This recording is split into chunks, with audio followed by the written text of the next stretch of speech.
What's going on, everybody? Welcome back to the Uncaged podcast. This entire channel is all about the journey to the top 1%, and the way we get there is by becoming 1% better daily. And today, it's something that I've spoke about, I don't want to say often, but very, very heavily when I do. We'll get into it here in a little bit. I'll kind of talk about my cardinal story. If you've read my book, it's in there. It's a huge part of really my belief system in appreciating things in the current moment and not taking things for granted. And if you've read like Positive Intelligence, it's all about like understanding how to slow down and feel certain things, and just the level of appreciation and intellectual, thought processes that you can have in the moment, right? It's wild for me to kind of look back and see how my life has changed. Previously, it's almost like I lived every part of my life through social media. Social media was a lens for me to just kind of project who I was and what I was going through and the things that I was experiencing. And I was very, very involved. And albeit I am very active on social media these days, but things have changed.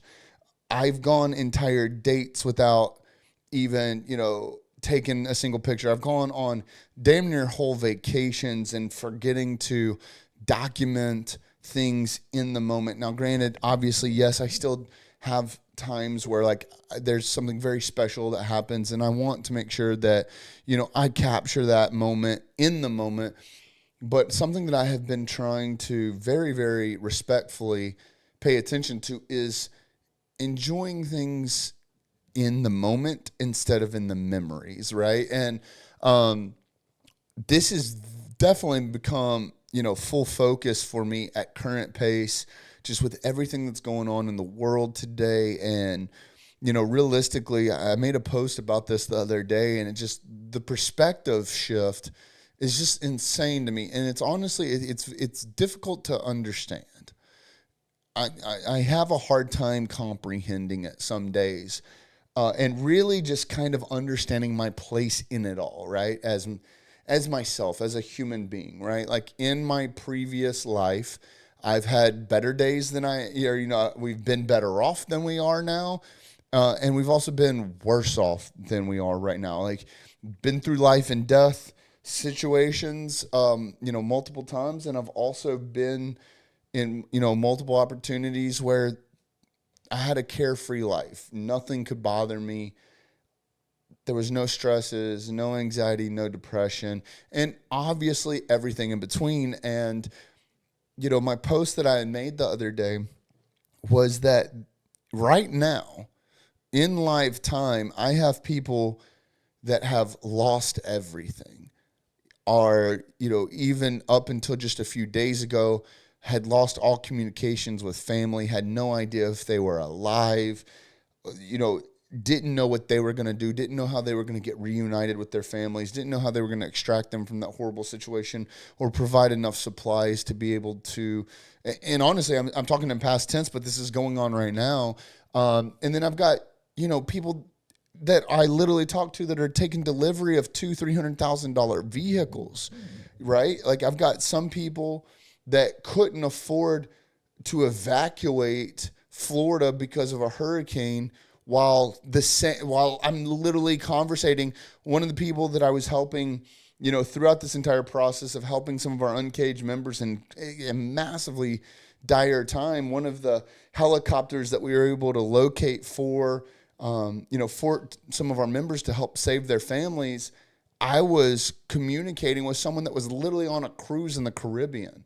Right? Like, and thank that guy so much for taking time out of his literal vacation to help us save lives. But like, just thinking about that is like, we had people who are going through scenarios that they never in their wildest dreams would have ever thought could happen to them, while also like segueing the entire conversation through someone that's 1,000 miles away on a cruise ship in the middle of the Caribbean, and everything in between. I've got some friends that have, lost loved ones, lost children, lost parents, whereas I've got some friends literally as we speak in the same timelines that are bringing children into this world and are just celebrating quality of life.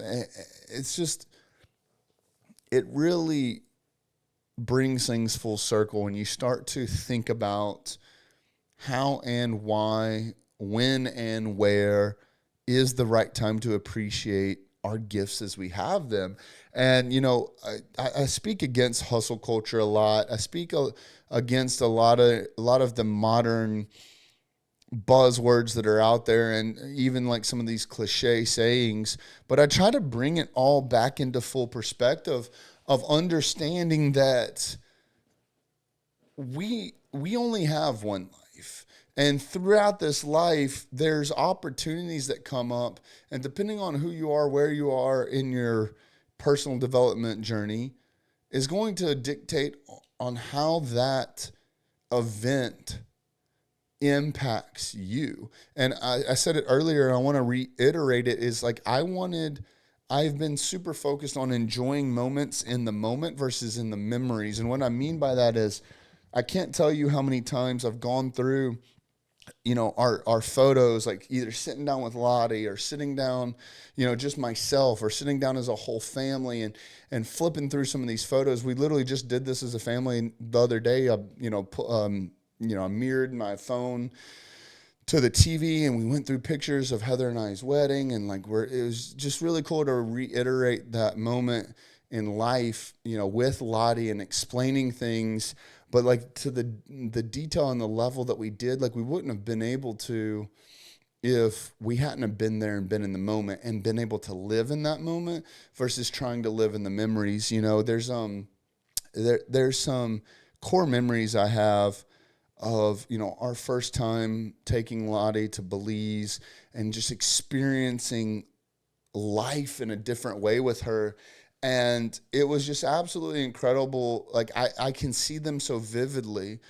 I genuinely, like, I think that the image that I have in my head is much more powerful and much more clear than the actual videos and pictures that I have on my phone. And it's just been something that's been such top line awareness for me, like I said, as of lately, because Uncaged has been able to build a community of like-minded men that in situations that are very unfortunate, like what we're facing right now, as far as like the times that we are in this world or this country or whatever, it was a resource for us to be able to help people. And it's bringing attention to the things that like some of us need to learn to count our blessings while we have them. Right. And, the end of that post that I had made the other day was a big, long post. And at the end of it, I had used a quote. I don't know exactly where it originated from, but it was basically giving people their flowers while they're still alive. Right. And it's a reference to, we leave flowers on people's caskets or take it to their grave or whatever the case. That's after they're dead versus like giving those to them while they're still alive and while they can appreciate them and while we can share those moments. And for me, it put it in the same light of like just being able to appreciate things. And I genuinely mean this in a way that I'm talking to you guys. I'm staring at myself, in the TV, and this is a reflection of me looking into a mirror and talking to myself, because even this morning, in the group chat for the VIP guys, like I literally I snapped a picture while I was out on my walk, and I don't share every single one of them, with the guys in VIP, because I go on my walks daily, but like it's this beautiful sunrise moment that I got to share, and I'm looking at it right now. This picture is absolutely beautiful. I mean, like you start to zoom in, it's just the amount of depth and the color, and of course, it's not going to come through on the video. It's definitely not going to come through in the picture. But like to be there and in the moment and be able to appreciate that and slow life down enough to understand that, some people in the world right now aren't getting that beautiful sunrise and aren't in the mental, stability to be able to appreciate that. And it, to give it a little bit of a biblical standpoint, it reminded me that, a lot of times you don't want to pray and ask God for help until you need help, right? Like you don't want to pray when times are good and thank him for the blessings that he's brought to your life, or whatever the case is. Like that line of communication is closed until you need him, right? And to take that perspective into just being able to be appreciative. Like, people don't understand that you can appreciate things in the good moments. You don't have to wait until they're bad to then look backwards and think back into your memories about when times were good.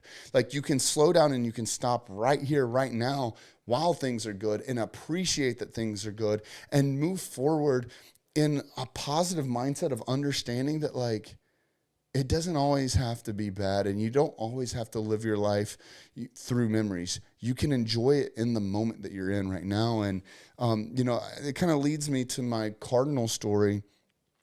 For those of you who know, a big part of my life being the motorcycle wreck that I went through and how devastating that was. I mean, with lack of better terms, losing everything, being told, I was never going to be a walk again, being told that I might not survive, just the amount of mental turmoil that I went through in a very short amount of time compared to everything else that had stacked up, right prior to the wreck. And, essentially losing everything, going from the American dream to literally the worst part of my life in a matter of, 30, 60, 90 days was absolutely mind-blowing to me. And I can't even begin to put into words the mental journey that I had gone on throughout that process. And anyways, for those of you who don't know, the very, very short version of it was, I got hit head on my Harley, $1.2 million in medical bills, was told I was never going to walk again, told I wasn't going to potentially even survive, the emergency surgery that they had on my aorta. Not only, is that the same sector that airplane crash victims die from, but the recovery surgery alone, only 1 in 3 people survive it. I ended up going through 27 units of blood in 9 days. The body holds 8 to 10 units of blood. So basically, went through 3, bled out completely 3 times. And if I hadn't wrecked somewhere that had a blood bank, like, I would have bled the hospital out of blood. Just an insane threshold of a story that you can imagine. But throughout that process, I was in ICU for, 4 weeks or 6 weeks rather. I was in the step down, for 2 weeks. And so throughout this entire process, 6-8 weeks, I was stuck in a hospital room. ICU, I don't remember really any of it. Step down unit, I don't even know if I had a window. And if I did, it was a sliver of a window.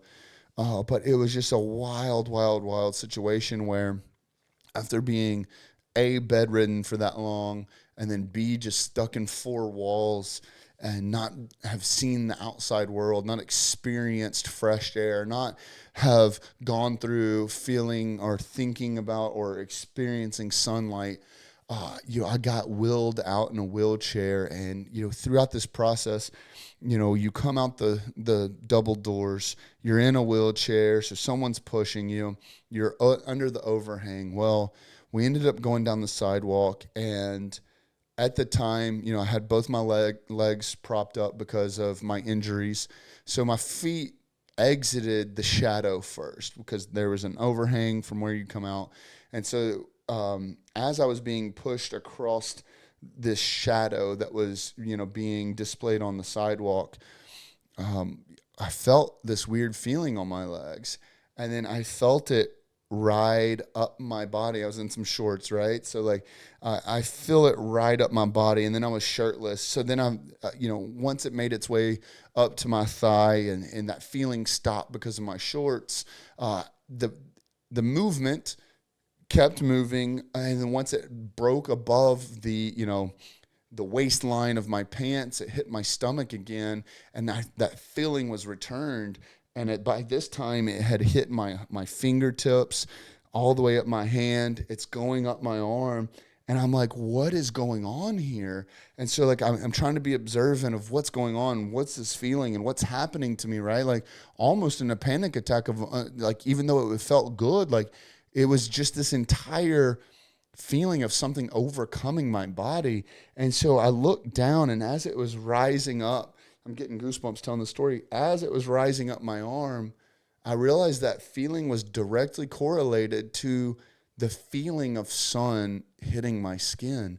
And it's crazy because in such a hectic and a chaotic world that we live in, we take certain things for granted. One of which is, could you tell me the last time that you went outside and literally felt the sun touch your skin? And so the best way that I can even begin to describe it is like, obviously, if you've been sunburned before, especially like very, very bad, like sunburn, sun poisoning, whatever, you walk out into the sun, it burns, right? It stings. It doesn't feel good. You can directly feel that sunlight on the affected body part. Whereas it's that type of sensation, but obviously it wasn't in a negative way. Like, it actually genuinely felt good. Like, it was this, I don't know, it's just this beautiful, invigorating feeling. But I realized that it was the sun. And as I was being pushed outside of the shadow, lessened and lessened on my body, which allowed the sun to, penetrate my skin, that was the feeling that I was experiencing. And so, like, I'm literally sitting there, the first time I've seen, sunlight in over a month, the first time I had smelled fresh air. I could literally remember the wind blowing and the hair on my legs and arms tickling me. I hadn't experienced this in so long.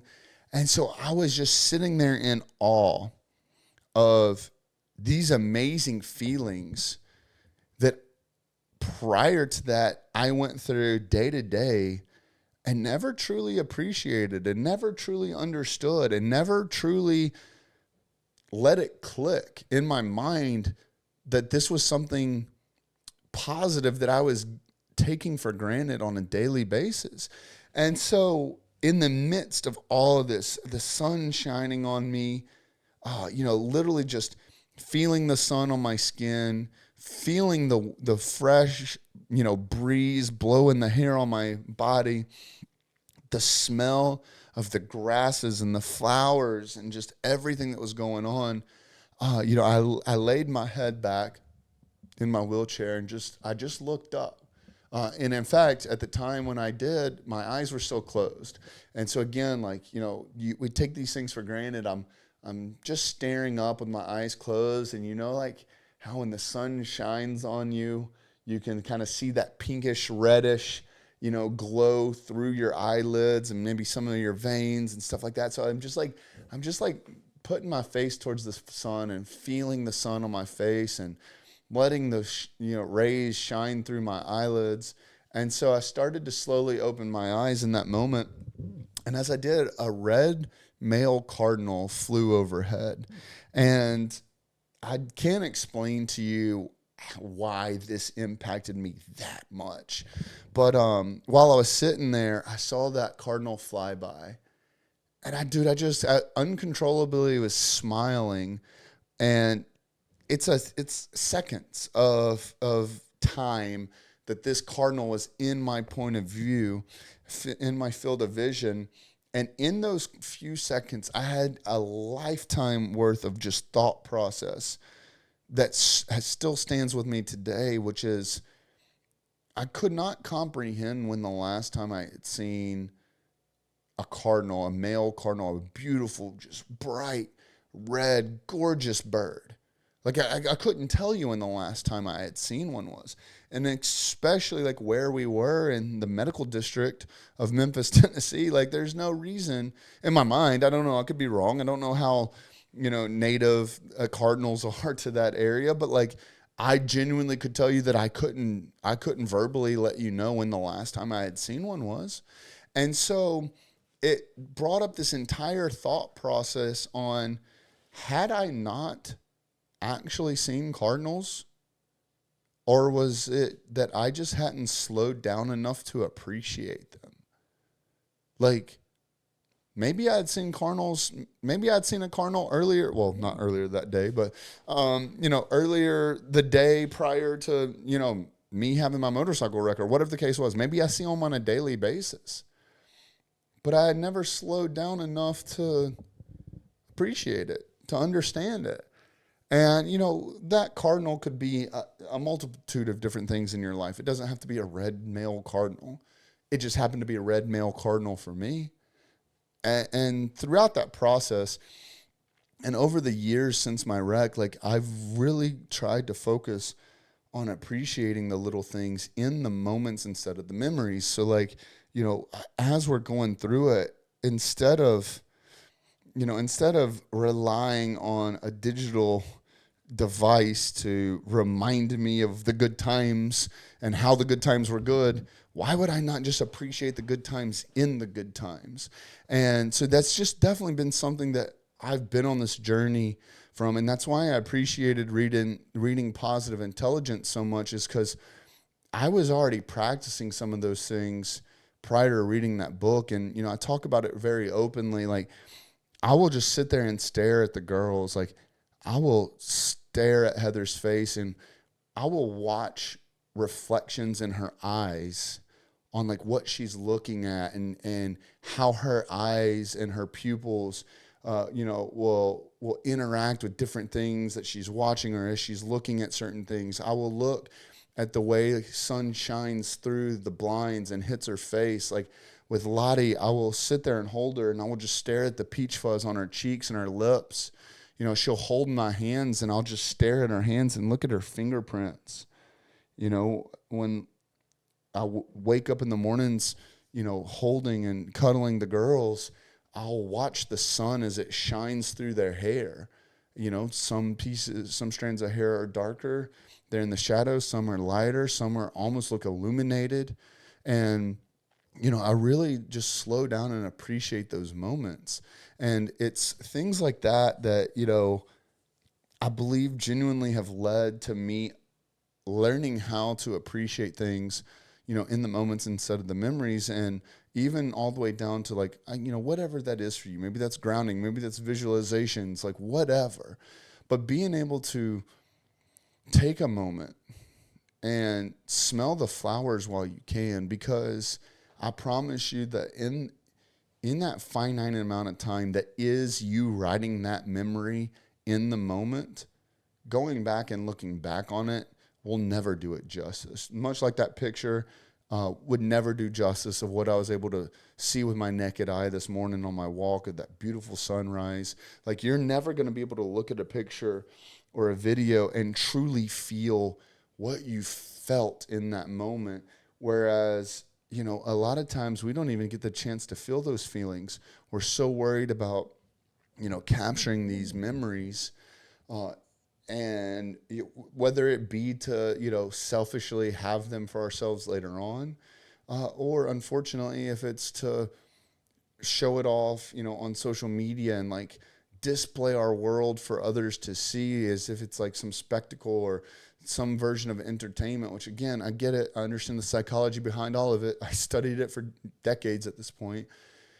But what are we really doing it for? Like, we really need to understand that what we're dealing with in life is our life. And it is a very, very finite amount of time.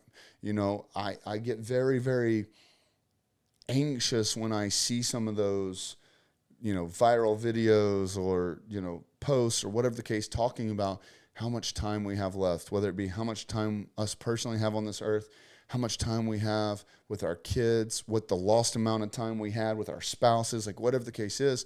Because for me, I don't want to be focused on the problem. I want to be focused on the solution. The solution is in Jesus Christ. Well, I will come back to stop this in a second because we have a fire alarm going off. All right, well, I'm back. Fire alarm's off.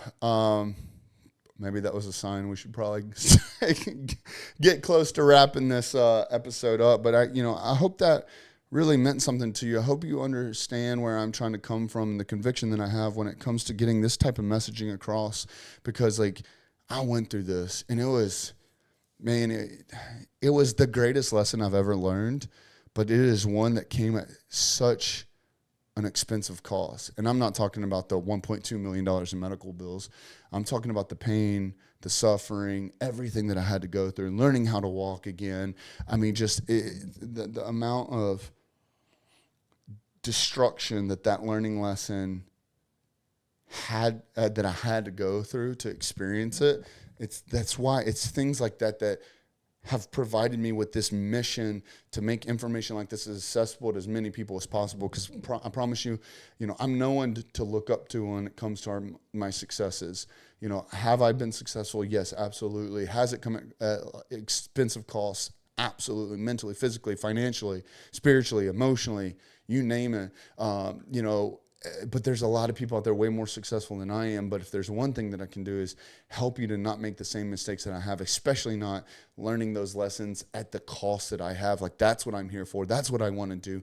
I want to be an asset in your life. I want to support you. I want to make sure that I am doing my best to point you in the right direction. And I don't believe that everything that I say is the right way or the highway. I'm just saying, here's a nugget. Take it, internalize it, make it your own, and find a path forward with that. Like, I just want to help you save some of the time, save some of the agony, save some of the fears and, failures that I've gone through to figure out how to move forward the best way possible for you to be that 1% better. So guys, if you got something out of this, please share it. If you want any more information about Uncaged, whether it be Uncaged the movement and get involved in the free group, taking the 30-day challenge, or if you are ready to take your life to the next level and hop up in the VIP, please reach out to myself, any of the VIP members, any of the pack leaders, any of the member success management team. Like, we are here for you. We want to see you succeed, and we want to provide you value in a brotherhood of like-minded men. So thank you so much, and we'll see you soon.